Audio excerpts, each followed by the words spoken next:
kuzungumza na mashabiki ambao wameshuhudia mchezo wa Simba na Al Masry. Mama, habari ya kwako? Salama kabisa, nashukuru. Moja kwa moja umeushuhudia mchezo huu, umeonaje? Kwako wewe, mara ngapi kwanza kushuhudia mashindano kama haya?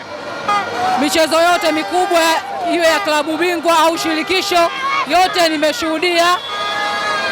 nimeshuhudia hapa. Labda mchezo wetu wa mwisho wa kufuzu kuja robo finali ndio ule ambao tulizuiwa mashabiki tusiingie, lakini michezo yote nimeshuhudia. Hata wakati hawa tulicheza nao mwaka 2008 sio ngapi, nimesahau kidogo, mvua ikanyesha nini na nini, tukatoka 2-2 wao, tukatoka draw wao wakaenda, lakini tukasema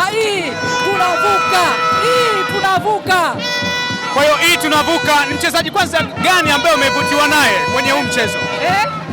Ni mchezaji gani uliovutiwa naye kwenye huu mchezo? Nimevutiwa wachezaji wote kwa sababu wamefanya kazi kwa ujumla na wao wote ndio wametuvusha kwenye mechi hii, lakini wote nimewafurahia, wote nimewakubali kwa sababu hata uongozi wetu, klabu yetu, rais wa heshima Mo Dewji amefanya usajili wa maana ambao tunauamini na ama kweli umetuvusha. Nyinyi wenyewe watangazaji, wachambuzi, waandishi wa habari mmeshuhudia tukiwa kila siku tunarudia bado kwenye robo finali. Tulikwenda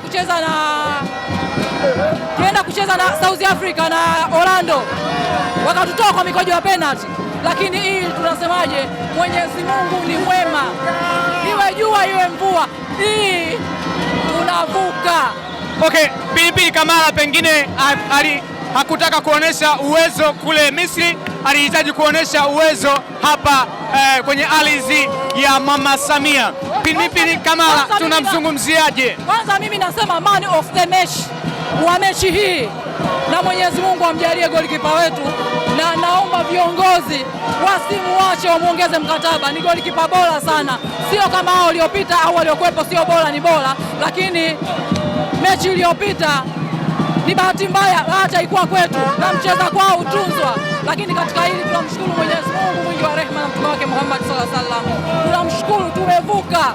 Na pengine mialiko ya Simba imechangia kwenye huu ushindi, kualika watumishi wa Mungu, mashehe. Pengine huu mwaliko umeleta chachu ya ushindi huu, unauzungumziaje?